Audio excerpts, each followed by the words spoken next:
It's like Sherlock Holmes meets James Bond meets Now You See Me? Kind of?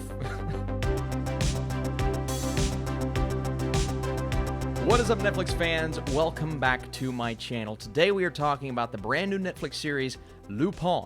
I believe I'm pronouncing that right. If not, Lupin. I need you guys in the comments down below. Are you excited for this series? Did the trailer intrigue you? And if you enjoy these Netflix reviews, we're doing them every week and weekend on this channel. Drop a thumbs up. Also, I do want to point out that this is a part 1, so we're probably getting a part 2 soon. 5 episodes. I'm excited to see when it comes. So inspired by a book series, a gentleman thief sets out to avenge his father for an injustice inflicted by a wealthy family. So Omar Sy, actor from Jurassic World, X-Men Days of Future Past, but the notable one here is The Untouchables, and I just think he is an extremely talented actor, but can he be the leading man for a show that requires a lot from its leading man? And I think he did a very good job here. He has that mystery, that intrigue about him that you want in someone almost like a James Bond-esque character, but he has these Sherlock Holmes qualities, throwing in all of the comparisons I made at the beginning of the review,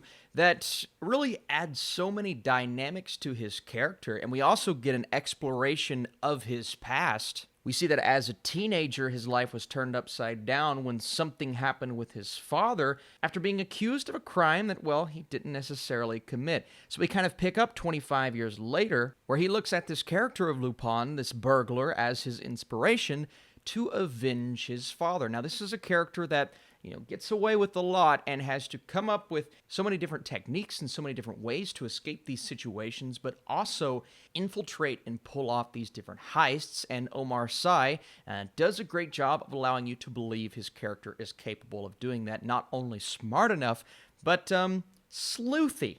And if that's a word, right? Sleuthy? I think he does a great job. Now, that's kind of the general summary of the show, but within the show, you have this wealthy family that we're dealing with here, and the fallout of what happened with his father is his drive, his motivation to do what he does in the first few episodes. But from there, we start picking up on different plot points. Now, all of those plot points combined with a lot of flashbacks to his childhood, seeing different things play out. One character in particular, she makes a big impact on his life, and that carries over into adulthood. Now, when you balance all of these different things, sometimes that can become overly convoluted, especially when you're packing it into, 5 episodes here? That was a bit of a nitpick for me at times.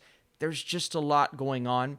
But within all of these things going on, I really started to hone in on the plot points that I enjoyed, and I ended up getting a lot out of this show. Not only was it entertaining, and they really nailed that sense of intrigue and almost this spy Mission Impossible feel to the first episode, and all of these different missions that he goes on. And when I say and make those comparisons to those kinds of movies, you will know exactly what I'm talking about in that first episode, but, and I hate to use this word because it feels lazy, it's cool.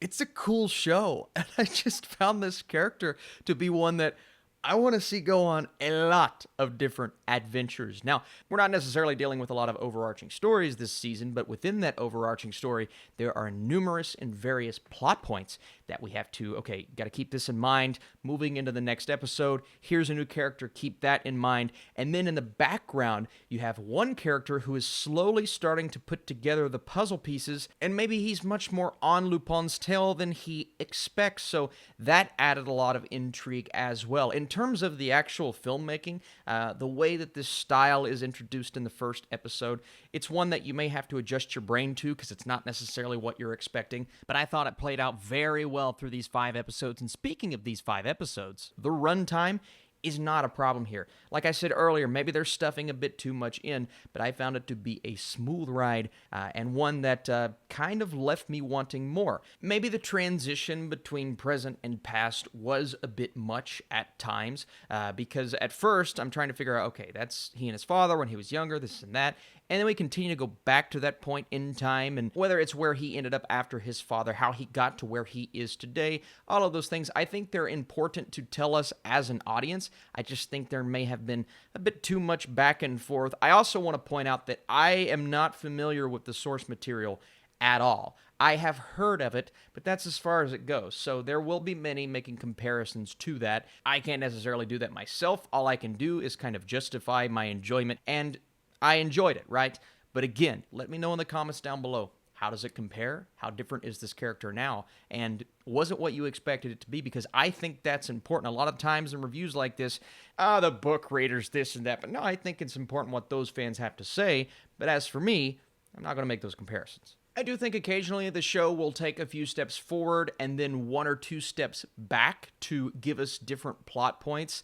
I'm thinking to myself, well, that could have been resolved maybe 20 minutes ago. But all of these nitpicky things I'm saying, they turn out to be minor criticisms because at the end of the day, I thought the story was so much fun. And the emotional connection you develop with this character, whether it's learning a lot about him or seeing what he's going through now, is portrayed and displayed really well by the filmmakers. I think that's important with the show like this. If you don't care about the main character, what's the point of all this?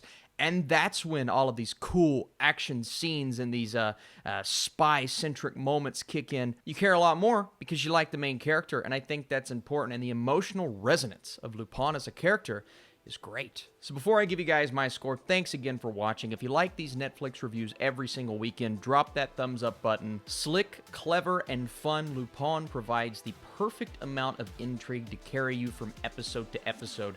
My score is a very solid 75% for a nice, surprising show. And again, only 5 episodes, about 45 minutes apiece, so it doesn't take you too long to binge. If you like this genre and everything about it, I think this show is worth watching this weekend.